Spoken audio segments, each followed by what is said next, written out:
Bismillahirrahmanirrahim. Assalamualaikum warahmatullahi wabarakatuh. Alhamdulillah, syukurillah, wala hawla wala quwwata illa billah. Asyhadu an la ilaha illallah, asyhadu anna Muhammadan abduhu wa rasuluh. Taib, masyarul muslimin rahimani wa rahimakumullah. Pada kesempatan yang berbahagia ini, insyaallah saya akan mencoba mengulas, memandang segala sesuatu dengan kacamata Islam. Memandang segala sesuatu dengan kacamata Islam ini adalah sebuah keniscayaan yang harus kita lakukan bersama. Masyarul muslimin rahimani wa rahimakumullah. Dalam istilah lain dikenal dengan Islamic worldview. Artinya kita memandang semua persoalan, semua problem, semua realita dengan pandangan Islam. Baik, ma'asyiral muslimin rahimani wa rahimakumullah. Karena Islam memandang realita itu seutuhnya.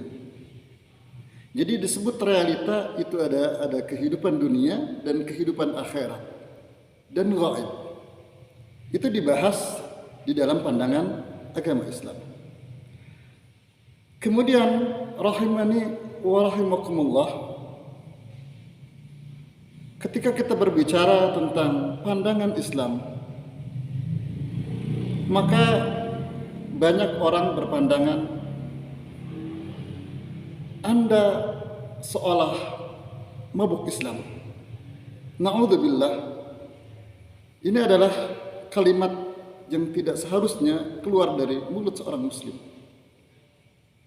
Karena pada kenyataannya ketika kita berbicara tentang Islam, maka Islam mengajarkan udkhulu fis silmi kafah, bahwa masuklah ke dalam seluruh aturan agama Islam, karena Islam adalah agama yang sempurna. Contoh misal dijelaskan di dalam surah Ar-Rum ayat 7. Ya'lamu mudahira min hayatid dunya wa hum anil akhirati hum ghafilun. Jadi orang-orang itu mereka memahami betul urusan-urusan dunia, urusan-urusan yang nyata, urusan-urusan yang terlihat. Tapi mereka ghafil, mereka lalai urusan akhirat. Maka Islam mengajarkan tidak demikian. Islam mengajarkan bahwa kita harus memahami seutuhnya. Contoh misal, ada orang yang bertanya kepada kita, kenapa persoalan pribadi kok diatur-atur? Ini kan masalah pribadi. Baik, kita menjawabnya, ayuhal ahibatil kiram, maka sesungguhnya Islam mengajarkan wa ta'awanu 'alal birri wat taqwa. Islam mengajarkan bagaimana seseorang itu bisa terbantu. Dalam hadis lain Rasul sallallahu alaihi wasallam, ya, wallahu fi 'aunil 'abd ma kana al-'abd fi 'auni akhi. Jadi sudah jelas. Artinya Islam tidak membiarkan seorang muslim sendirian dalam permasalahan-permasalahan yang lainnya. Bahkan ada konsep di dalam Islam, konsep zakat. Bahkan di dalam Islam ada namanya konsep sedekah. Dan seterusnya. Itu semuanya guna untuk menciptakan kemaslahatan umat, sehingga tidak ada lagi umat yang kesendirian dalam kesengsaraan. Kemudian, masyarul muslimin rahimani wa rahimakumullah. Terkadang juga, kenapa Islam mengatur urusan-urusan pribadi, urusan-urusan masalah yang sifatnya individu? Bukankah Islam itu cukup di masjid, di pengajian, di pesantren? Tidak, ayuhal ahibatil kiram. Maka sungguh ketika Islam melarang laki-laki memakai emas itu tentu ada tujuan dan maksud yang sangat mulia.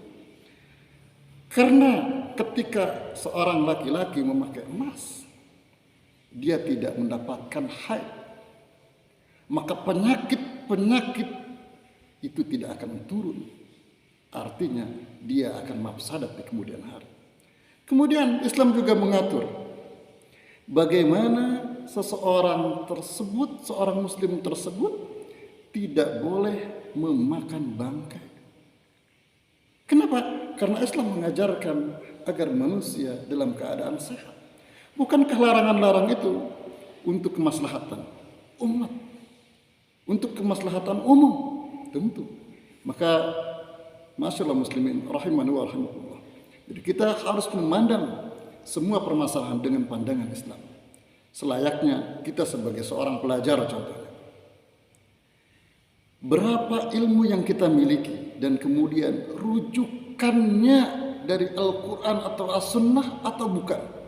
Seberapa besarkah rujukan kita terhadap Al-Quran dan Sunnah Nabi Sallallahu Alaihi Wasallam? Kemudian, logiskah manakala seseorang berkata bahwa saya beriman kepada kitab Allah Subhanahu wa taala. Kemudian ya, di lain hari, di lain waktu, dia tidak mengikuti informasi yang diberikan oleh Allah. Dia tidak mempercayai apa yang diinformasikan oleh Allah. Na'udzubillah.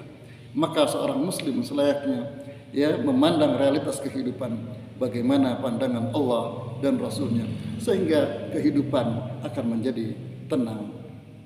Ma'asyiral muslimin rahimani wa rahimakumullah. Hadanallahu wa iyyakum ila as-siratal mustaqim. Assalamu alaikum warahmatullahi wabarakatuh.